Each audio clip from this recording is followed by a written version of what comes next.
Yeah, good morning, everybody. Welcome to Mendocino County Fire Safe Radio. I'm Scott Craddy, Executive Director, and a reminder that our mission is to inform, empower, and mobilize county residents to survive and thrive in a wildfire-prone environment. This show was originally intended to kind of announce some new programs, which turn out to not quite be ready yet, and also to recap what we've done before. So it's going to be a little bit of a greatest hits show. We have Trisha Austin from CAL FIRE back with us. So a greatest hits guest that we'll be going through things in a moment with. But as far as a recap, I just wanted to say that recapping is also super important and exciting. There's the popular sort of rule of 7 that is kind of just a buzz thing that says you need to hear things 7 times before they sink in, which is probably an understatement. I just saw an article that said, political ads are, unless somebody is exposed to them 10 times, they're not at all effective. And I saw another Microsoft study this morning that says audio messages need to be heard at least 6 to 20 times before they begin to be useful. So the hope of this show is that this is the magical number of times that you need to hear what you're about to hear to take some action to get ready for this wildfire season. So it's going to be a little bit of a repeat, but it's super important repeat because whatever the magical number is for you, now's the time to start doing work to get prepared.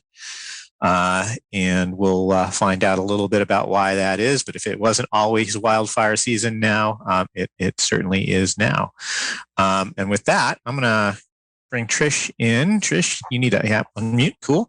And let's just start off with, it's been a while since you've been with us. So I'd like to sort of touch base again and see if you can give us a little bit about what brought you to this work and what keeps you interested in it. Well, my name is Trisha Austin, Fire Prevention Specialist for CAL FIRE Mendocino Unit, and I also act as a Public Information Officer, as well as supporting our law enforcement office here in Mendocino. Been with CAL FIRE since 2008, worked for the County of Lake prior to that, doing emergency preparedness, and then came to the response side of things as a dispatcher in 2008. And then transitioned to fire prevention specialist in 2017.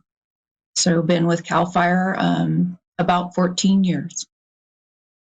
And just almost always had a job of service and just wanted to be that voice in midst of someone's most traumatic moment when they call 911 to bring calm to the chaos and get the right resource to the right location in a timely manner. And then moving to prevention to be able to coordinate events and education for children and counsel youth fire setters, children that set fires, and just contribute in that way to educating the public and working in the community. Great, thank you. Before we get into the sort of basics for being ready, since there's so much going on at the CAL FIRE unit up there now, I just want to spend a little time catching people up. I guess we can start with, so fire season's already happening. A couple incidents already just this weekend, correct? We had the Tom Kai fire, which was Redwood Valley, and it was 18 acres. And it is 100% contained. They will spend time over the next 3 days patrolling it periodically just to make sure that there's no internal smokes or anything like that. So they will continue to monitor that. And then Potter Valley Fire had a 9-acre fire, the mid fire, that we assisted them with, but it was in their jurisdiction. So that's something that seems confusing to people, is the different jurisdictions. So CAL FIRE is SRA, or state responsibility area. Your local fire department, like Ukiah Fire, is LRA, or local responsibility area, and those are geographical areas. And then you have FRA, which is the federal responsibility area, like Mendocino National Forest is a Fed responsibility area. And then we have BIA, so Bureau of Indian Affairs. So that's Native American lands. So that's some of the different jurisdictional boundaries as far as fire, but there's many other jurisdictions and agencies that play different parts. Right. And maybe I don't understand it correctly, but if I do, sort of that means, so someone can Google those terms, SLA, and see SLA. the areas. Yeah, Mm-hmm. sorry. And sort of see where they are. But is sort of the main meaning of that defines the agency that's going to sort of take the lead if something happens there, at least initially, but then, obviously as needed, the other agencies are going to come in and help. As requested. So we don't just automatically go to a local government's unless we have an agreement. So there are agreements that supersede that, like a local department might enter in a contract and pay CAL FIRE to respond, or in some counties, the CAL FIRE and the local agency act as one. Depends on how these contracts are in different areas. In our unit, we have the local government agencies and then CAL FIRE. So they would request aid from us. And then there's certain types of fires that or incidents that we automatically respond to. And then there are special contracts. So there's a lot of different components and meeting different agencies' needs. And then in this unit, CAL FIRE contracts with local government for dispatch services as well. So if you call 911 in Mendocino County or any county, you're first going to go to law enforcement. That law enforcement agency could be a local police department, it could be the sheriff's office, or it could be CHP, depending on where you're located and how it's contracted. They take the call, and if you say it's a fire or medical emergency in Mendocino County, it will come to CAL FIRE dispatch, except for in Willits. So PD dispatches fire department in Willits, but CAL FIRE dispatches the ambulance in Willits. So we contract for those services. So there's a lot of different components and depending on contracting in different units, in different areas, in different cities, depending on how that works. But when you call 911, you're always getting law enforcement first. And they determine if it's a law enforcement issue. And if they contract for medical and fire, then they'll go ahead and continue the call. If not, they'll transfer you to a secondary public safety answering point, which is what we act as in this unit. Oh, it's complicated, but it is, and it's different in different areas and how they've decided to contract who's taking the responsibility. Cool. I guess I'd like to shift a little bit more about what the unit's doing to get ready for this season. And the first part, I'm not sure if this is an area that you may or may not have information on, but I know there's been a lot of work doing vegetation management to get ready for the season and some big projects that the unit was coordinating. Can you give us any kind of overview of some of what that activity's been? So our activities were suspended because of the fire activity and the amount of dry vegetation that we're experiencing. I mean, you can look around and see that this isn't the typical April. Mm-hmm. And you can look at Lake Mendocino and see that the water's not there that we usually see in the lake or in the Russian River. So activities, as far as burning, we've concluded that that's not going to continue. But we did have the Corson VMP, which is near Ukiah, that they were able to complete. And then we also had one in Yorkville that they were able to complete this year. We had one planned for here at Howard Forest. They weren't able to complete that due to some birds that were nesting in the area. And now it's just not prudent to move forward with that. And they did a burn on Jackson Demonstration State Forest as part of a vegetation management project there. There are a lot of other smaller vegetation management projects that didn't include fire but machinery and hand crews that they've worked on some smaller stuff around the unit. Okay. And there's also, as I understand it, so the budget is got a lot going on this year. It's fair bit of attention to growth for fire management work. I understand the unit's been staffing up. Can you tell us a little bit about what's going on there with the sort of the personnel side of getting ready for this year? Yeah. So usually we can hire about 120 firefighters, and this year we're at like 220 firefighters. Well, and other personnel. That includes other personnel. So cooks, engineers, additional crews for doing hand crew work. We're down on the inmate crews. We went from 12 between 2 camps to 2 inmate crews. So now we're able to contract using that funding for CCC crews, California Conservation Corps, as well as augmenting a National Guard crew that was already in the unit since the August complex last year.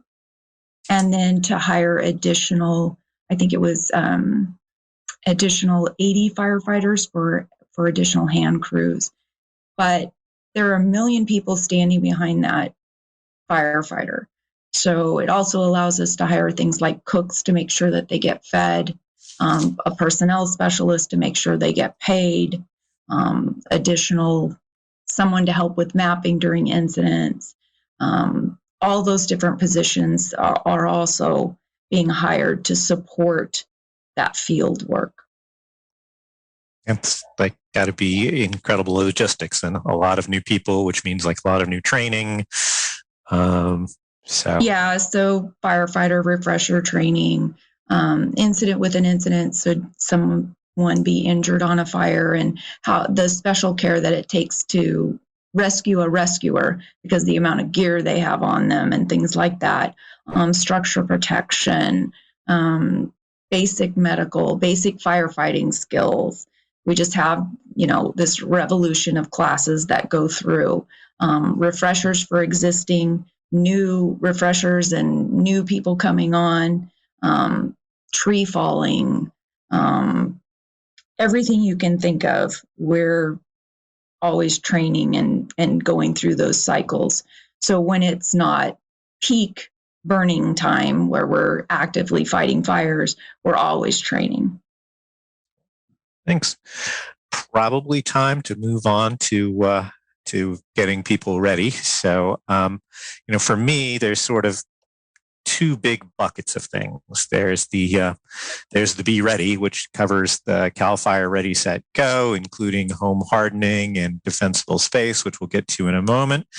But maybe an equally big bucket in my mind is making sure you don't start the next fire, since about 90% of the fires that the wildfires that we end up fighting that endanger all our lives and property are fires that we humans started in the first place. So I'd like to move through some of that. So one of the biggest favors we can do for ourselves is to don't do things that start fires.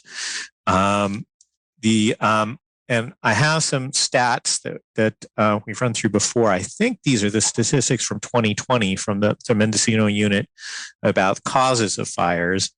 Hopefully the first one everybody knows to not do anymore. But the number one cause with 28% of the wildfire starts in 2020 was debris burning. And we're just going to sort of briefly touch, as I understand it, burn permits are suspended now, correct? Is that?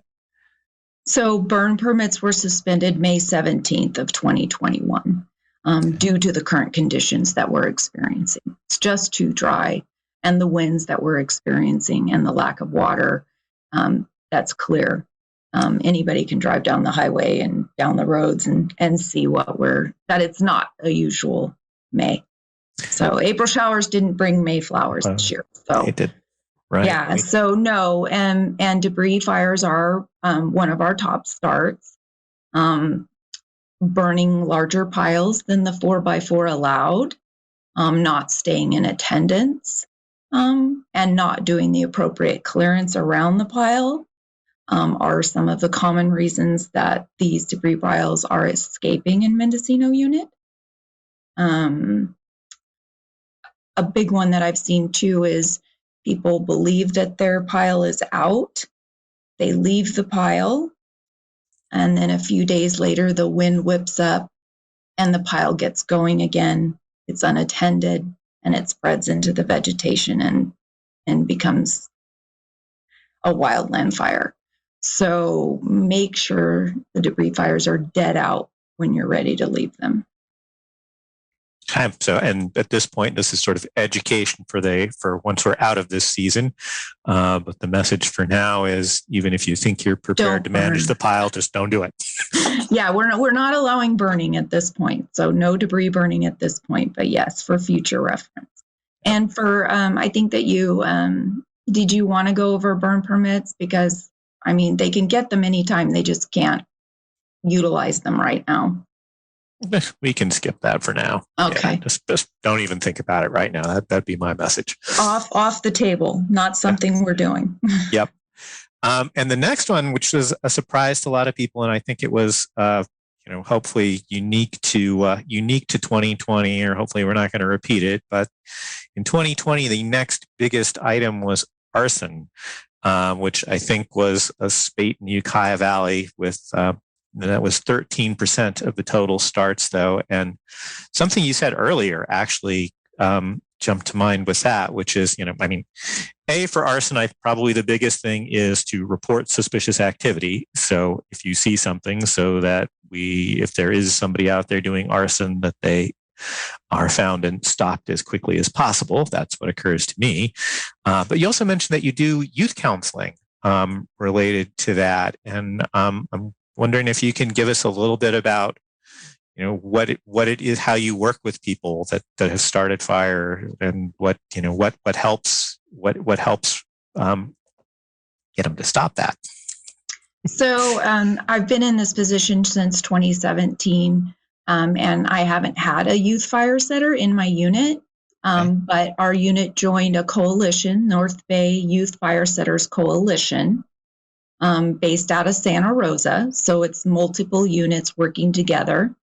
And the coalition put together everything from interviewing the parents and the child, because the parent does bear responsibility for the child's actions under the age of 18. And then we divide those age groups up into what they can understand. And so we do, as a group, we can call on our partners in the coalition to do intake with the parent and child in unit. And then we can make recommendations. We can recommend that the child be referred to youth authority, that we don't feel that there's someone we can assist, or we can refer them to maybe just a little bit of program in the unit, or we can recommend that they go to academy. So the Youth Fire Setter Coalition puts on an academy twice a year. So far, we were able to do one because COVID kind of stopped that. And those academies are available in Sacramento. There's 2 a year there. Redding, there's 2 a year there.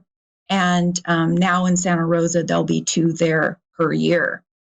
And what that program is a 2 to 3 day program that the kids and their parents need to attend. And this is an alternative to youth authority referral. So they would come to these classes. The kids would be talking to youth authority. They'd be talking to firefighters, and they'd be talking to burn victims. So these presentations go on. The kids are given homework and required to attend these classes as well as participate in them.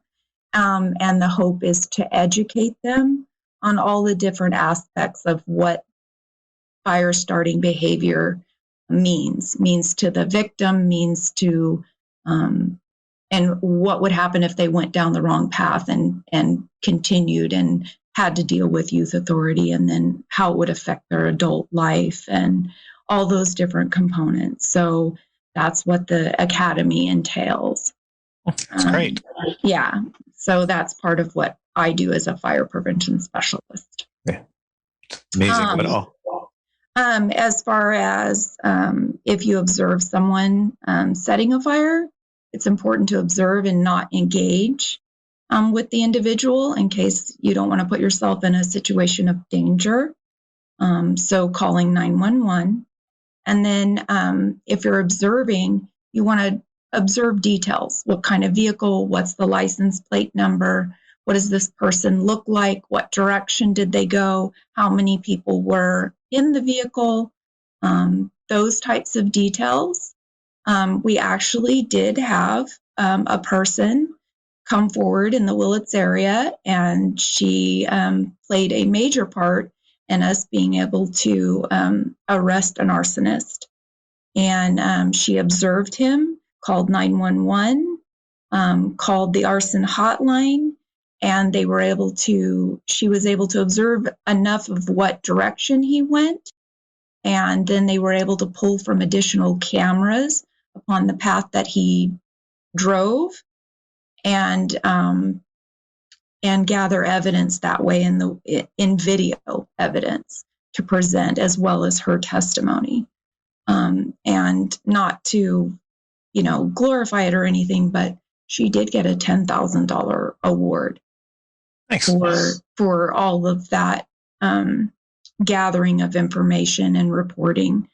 And there is an anonymous hotline if someone doesn't want to be involved and they just want to call, they can. And it is 1-800-468-4408. And that's 1-800-468-4408 for the arson hotline. That's great information. Again, yeah, a great illustration of how somebody being observant and can pay off for the whole community. So yes, thanks. Moving down the list, and now we're getting to the ones that are probably super relevant at the moment. Again, because hopefully nobody's burning, and hopefully we don't have any arsonists around. Fingers crossed. But vehicles are the next big one on the list, from dragging change to catalytic converter issues to maintenance issues. What advice can you give folks about how to make sure their vehicle's not starting the next fire? So since we're along a highway, have a lot of highways going through our unit. It's a common start for us. And our most common start is dragging chains. So from boats, trailers, whatever, that's a very common start. So if you hear, oh, there's a spot in Redwood Valley, oh, there's a spot now in Ukiah and Lake Mendo, and then there's a spot in the median by the winery, and oh, now there's a spot by Hopland, that's probably somebody dragging a chain. And in their wake, they're sparking and starting these fires along the roadside. So that's a very common start for us, is dragging chains. Another is tires. So if they're not maintaining their tires and the tire goes out and they're driving, say, on the rim, or they're driving and pieces of the tire are flying off and into the vegetation. So the grape fire that was there in Ukiah, just on the edge by Hopland, was caused by a tire shredding or an electrical malfunction. So like the grade fire, vehicle started on fire and then started the vegetation on fire. So mechanical malfunction of vehicles, dragging chains, just making sure that your vehicle's well maintained is key. And making sure your tires are in good condition so that you wouldn't be the cause of a fire. Yep, and not parking your hot vehicle in the tall grass. Another good one. In terms of if you're driving down the highway and you see a chain dragging and sparks flying, what do you do? Is that a 911 call, or how do you drive alongside them and point? What's the best approach? So I have actually tried that and was not successful. I think they thought I was waving at them. Right. So I think that you have to make a judgment. If you're seeing sparks flying off of them, then a 911 call, I think, is appropriate to let CHP know that they're dragging and potentially starting a fire, because, that could turn into a 100-acre fire. So as it did in the grape incident. So yeah, I think that that's reasonable to call and let them know that, yeah, somebody's dragging a chain, it's sparking, I'm afraid it's gonna start a fire. So I think that's okay. Reasonable. For what it's worth, if you've got loose chains, I know a gentleman in town, Steve Henderson, has a crusade to have people sort of have covers for their chains with old fire hose or whatever. So also not a bad idea if there's no point in risking it when you don't need to. Next one, which is probably, well, actually the next one on the list is lightning. And that is certainly probably the scariest thing that can happen at the moment, are lightning storms passing through. And, other than, I know one of the big things is there's some apps that have good alerts for lightning strikes where people can then follow up and see if there's anything. So incidents can get reported early if there are any. So that's a way the public can sort of participate if there is the danger of lightning in the area. Are there other things in terms of when lightning's in the area that the public can do to help us be ready? Just to have themselves be ready. So if they're in an area where a strike were to take place and then there was a vegetation fire, just making sure that they've brushed off their emergency evacuation plan, loaded up their vehicles, and are prepared to leave their homes should they need to, and have a plan in place for them, and to prepare their property. Make sure that they should have, addressed it prior to that, but doing defensible space and having that done, that's the way they can protect their property. And for us, we're looking at those weather patterns, and we're seeing that lightning and thunder is coming to our area. And then what that means for us is staffing patterns. So they may hold all personnel on duty. They may hold a portion of personnel. They may staff an extra several dozers, or staff all engines, or whatever it is they determine necessary to make us more ready to respond with more resources. And that was the case in the last series. They had staffed additional dozers and additional engines and things like that. So they'll do a staffing pattern as far as the CAL FIRE component being prepared. Great. And before I think I'm gonna lop off some of the minor ones here, but I think we should spend a few minutes with equipment, which came in with 7% of the fire starts. So mowers, trimmers, generators each have their thing, and maybe I'll chip in some, but I want to let you go ahead and a hammer and a post. So the ranch fire. So yeah. I mean, just to be cognizant of the fact that you might be starting a spark in some way. So whether it would be a hammer hitting a post into the ground, just make sure there's good clearance. Make sure you have a hose. Make sure, that you're prepared to stomp out a vegetation fire. You have a phone ready to call in case you were to start one. And then, do things like don't mow weeds. Lawnmowers are for lawns. And using weed eaters, just make sure you're removing rocks from the area that you're weed eating, things like that. Just anything that might spark a fire, and especially now, do it early in the day before 10 a.m. so that you're not doing these things in the heat of the day. And as you know, here in Mendocino County, we have those afternoon winds. During those windy times is not the time to be doing weed eating and mowing and things like that. That could potentially, if you get a start, it would make it hard to put it out quickly. Okay. When I had Albion Fire on, I think one of their rules of thumb was that if you're mowing and the tires aren't wet, then you need to stop. And given how dry things are now, that probably is a good rule. I would say yes. Definitely. So yeah, it's very key that we not start any fires. So, and I think like 95% of fires are started human caused, whether that be a structure into the vegetation. So even a home fire, cooking fire, etc., can lead to a vegetation fire.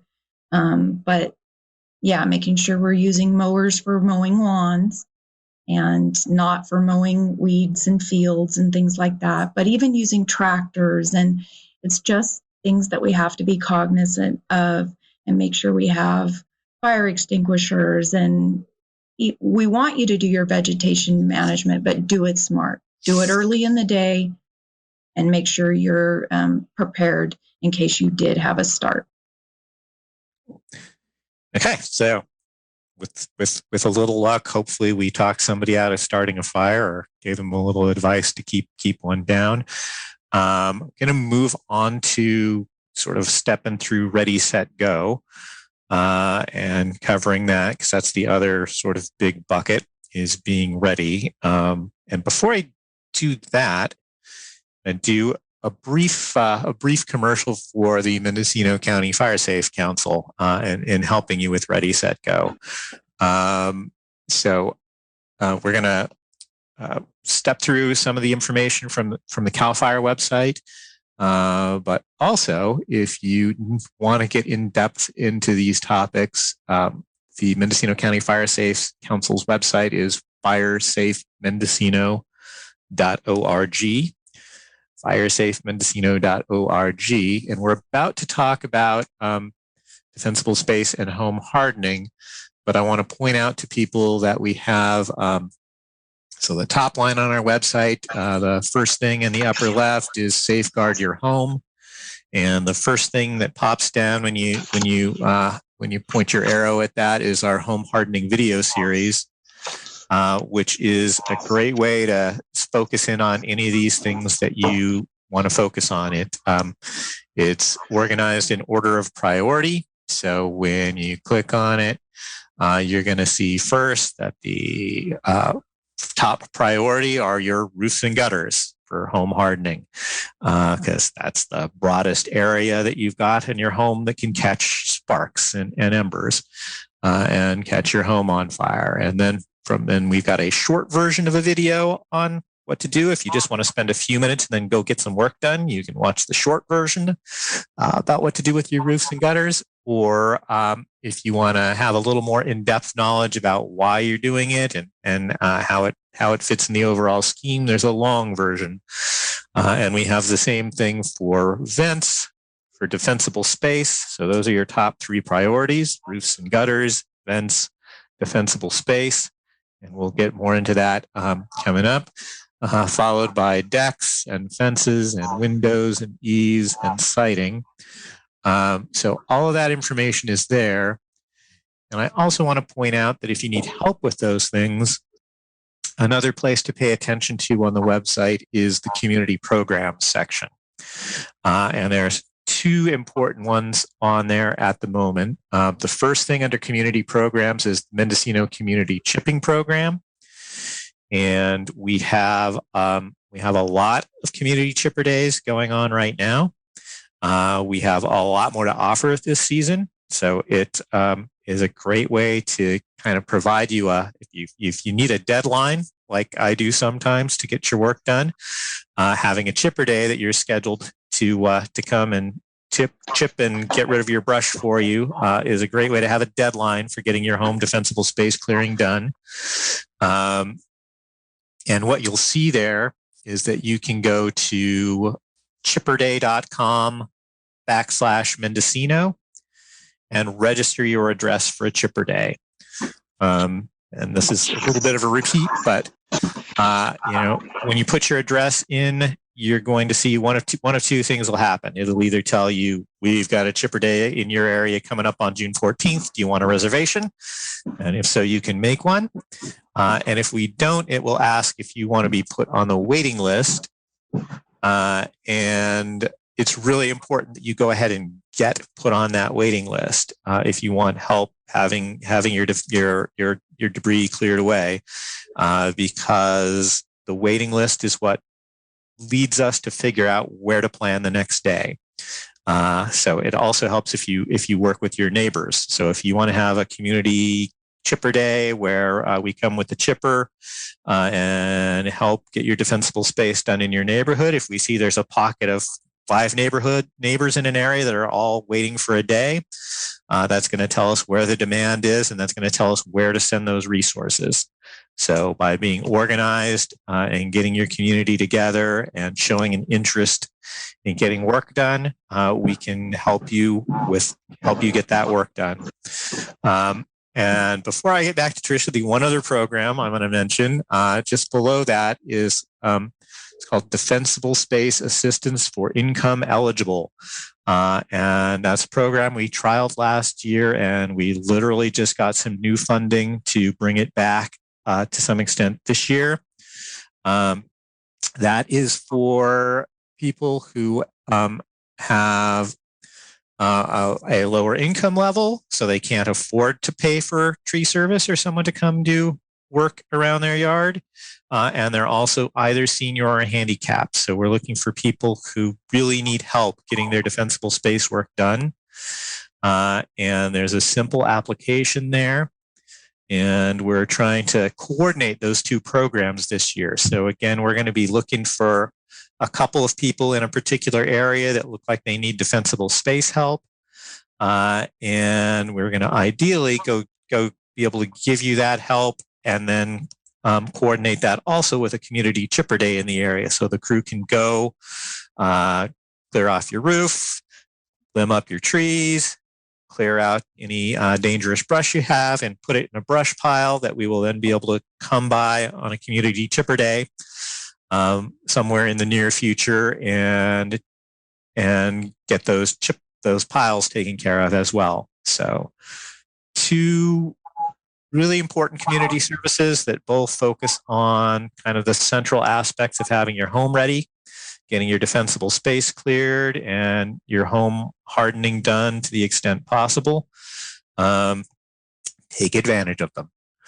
Anyway, so that was a long enough ramble for me. We're going to get back into ready, set, go. And the first chunk of that is to get set. So, and part of that is what we just touched on. Getting set means having your defensible space done and having your home hardened to the extent possible.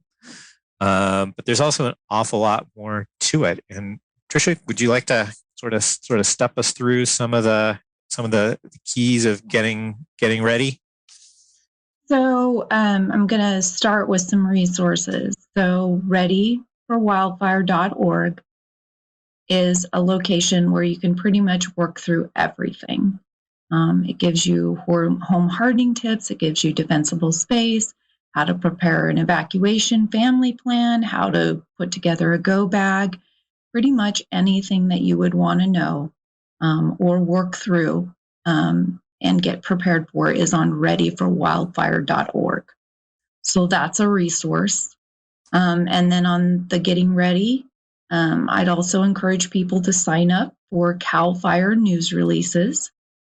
And the easiest way to do that is just to Google CAL FIRE news releases, and then the lead option that shows up, you click into it and you complete the form with your information of where you want to receive CAL FIRE news releases and what units or counties you want to receive it from.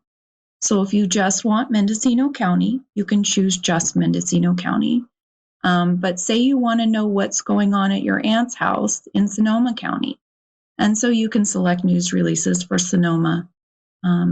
Any county you want it throughout the state of California is available through those CAL FIRE news release sign up.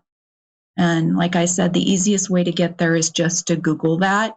You can actually go to the site, but it's much more complicated. So I found that that's the easiest way to direct people is to Google CAL FIRE news releases and then sign up. Okay. And then I want to make sure that people sign up for text messaging through the county, through Mendocino County, through the sheriff's OES with Nixle. So the easiest way to sign up for text messages is to open your message And like where the phone number would go, you type in 888-777. And then in the portion where you click down where you would put the message, you put the zip code of the town or city that you would like to get alerts for. So like if I wanted to get it for Willits, then I would enter the zip code here, 95490, and then hit send. And you can do that as many times as you want for as many zip codes as you would like to receive text messages for. Well, what if you don't have a cell phone and you don't do text messaging? Then you can go on to the Mendocino County Sheriff's website and sign up for alerts in multiple ways. You could sign up to get email alerts. You can sign up to get reverse 911 to your landline. You can sign up to get a phone call on your cell phone. So that allows different ways to get it. I personally like the Nixle, and I sign up for the text messages, and that is the quickest, easiest way I've found to get those alerts. Then also for CAL FIRE Mendocino unit, we have social media, Facebook, Instagram, and Twitter. So those incident updates that go out on the fires and all our news releases go out on the social media as well as our news release email list. So those are the ways to get information on fires. And a Nixle is only going to go out or an alert when there's imminent life threat. It's not just there's a spot over here, there's a vehicle fire over there. It's more for major events where people need to be alerted or evacuated. So that's the components of that. But when you're doing the ready, part of being ready, as you talked about, is doing defensible space. So the bottom line is you're trying to keep the vegetation off your structure, which will in turn keep the flames off your structure. So you're removing debris so that embers can't take hold and start a fire and expose your structure to direct flame. So that's the goal, to keep the direct flame off of the structure by thinning and spacing vegetation around your home. So making sure that that long grass doesn't lead into that big bush, that leads into the other big bush, that leads into the tree that touches your roof. So you're trying to break that chain. And it also works the other way. Don't want the fire exiting a structure, entering a tree, going into a bush, hitting the vegetation, and taking off. So it's a two-pronged thing. You're keeping it from entering your home, and you're keeping it from exiting your home and entering the wild land. So you're just looking at thinning and stopping that chain. You don't want it leading into your home. And we've talked about home hardening, and we've talked about defensible space, and they have a lot of things in common. Commonality being the vegetation management for certain. Home hardening goes those extra steps, which, like at my own home, I've implemented. I don't have vegetation within 5 feet of my structure. Home hardening recommends down to bare mineral soil or gravel or concrete or anything that isn't flammable. So I've implemented that at my own home. I live in Lake County, very wildland fire prone, lived there the majority of my life. And my hope is, and the probability is that I'll be at work when there's a vegetation fire. And my goal is for my home to stand on its own while I'm at work and gone, for a wildfire to pass by. You want to start at the top of your house and then work your way down. And when you're thinking about preparedness of your property, think about what is the most important to you on your property and work from that out to your property line. That's my advice on that. Have a plan of if you need to leave your home, a gathering point, if you were needing to leave your town and where you would go, or if you were needing to leave your county and where your family would go, where they would meet up. Have multiple layers to your plan. and exit strategy. Great. Quick break-in commercial too. The thing that this was going to be about. So the most vulnerable part of the house is the roof. And if you're in a super key point is keeping it clean, sealing off any gaps, keeping debris out of the valleys. Basically, you don't want to have any friendly place for a spark to start something there. If you do not have a Class A fire-safe roof, which is a little technical, but you can look that up on the internet. The program we're going to have a month from now is going to be about a FEMA-sponsored grant program that can help people in Mendocino defer the majority of the cost of replacing their roof. So it will be a grant that's going to be available for people that are in high fire risk areas that don't have a fire-safe roof currently, and can pay up to 70% or 70% of a roof replacement cost. So a huge benefit for people in the community. And this is a little teaser for that before we move on, since roofs are so important. A month from now, so our fourth Tuesday show in June is going to be where we're going to roll out that program on KZYX. So we'll have full details about it and where to sign up and how to sign up and all of that. And so a little bit of teaser of some relief to come. And with that, let's go back to getting ready. So if people want to do an inspection on their own home, they could just Google a CAL FIRE LE 100A, and it'll pop up with an image on the document. So that's a CAL FIRE LE-100A, and that'll walk them through what we're looking at when we do defensible space inspections of their homes.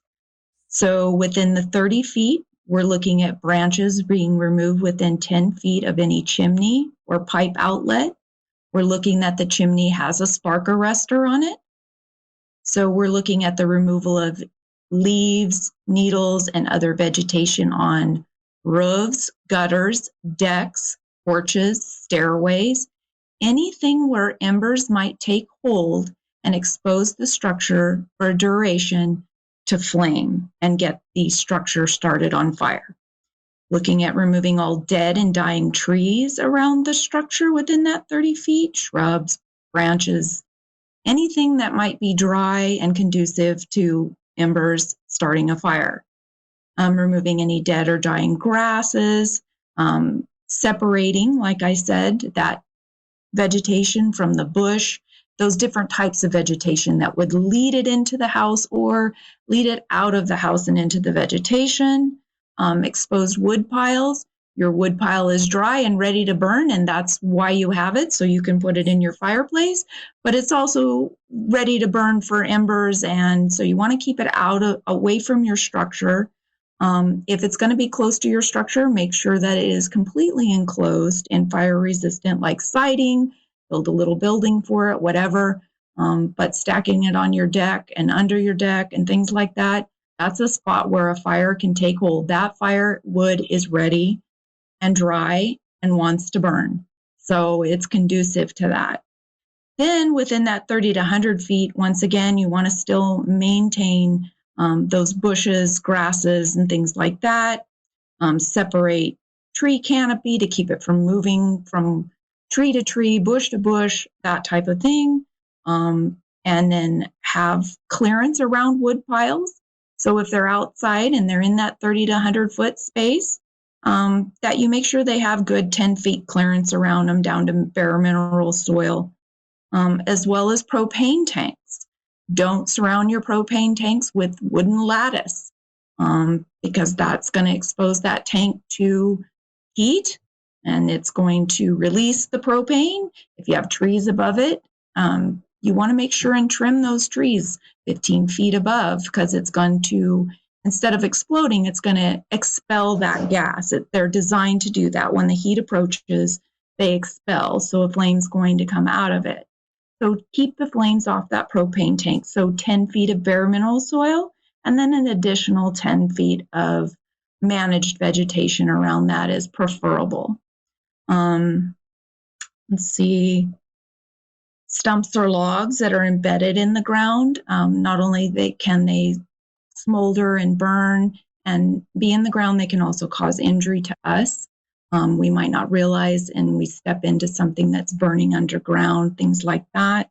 And also that's a place where the fire can hide and then pop out later after suppression efforts have been made, and then start your structure on fire. Make sure your address is clearly visible so that we can locate your emergency, and then it's visible in both ways. So if we were to drive past your address and we're addressing the fire and then you call 911, then we come back and we can see readily that we're at the right address, the fire has progressed there, and be able to find the location. So if we can't find you, we can't help you.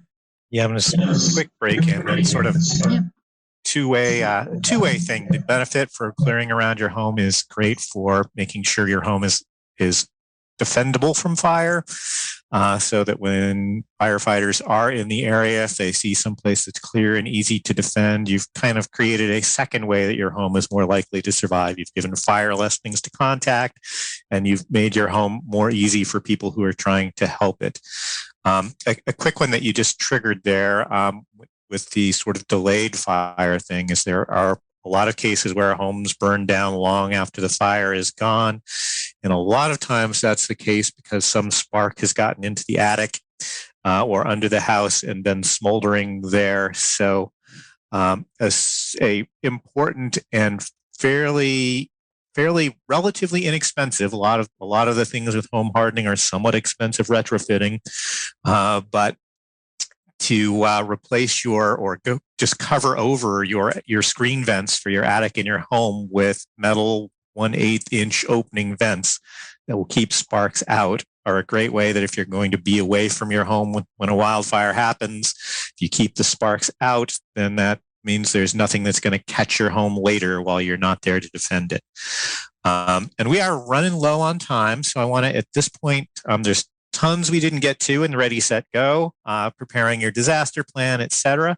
So let's just retouch on where those resources are, Trisha. If you could just tell people where the couple of key websites to go to read through this themselves would be. I'm going to just refer them to a single website, and that's readyforwildfire.org. And it has everything, and it walks you through all the Ready, Set, Go. Okay, perfect. And I'm going to recap for people that want some help with their projects or some video step through of the series, the firesafemendocino.org website also has a lot of great resources and more ways to find out about how to participate in our community programs, or as importantly, participate in your neighborhood fire safe council or start one if there isn't one, so that your neighborhood is working together to get ready and to make sure that people need help have help.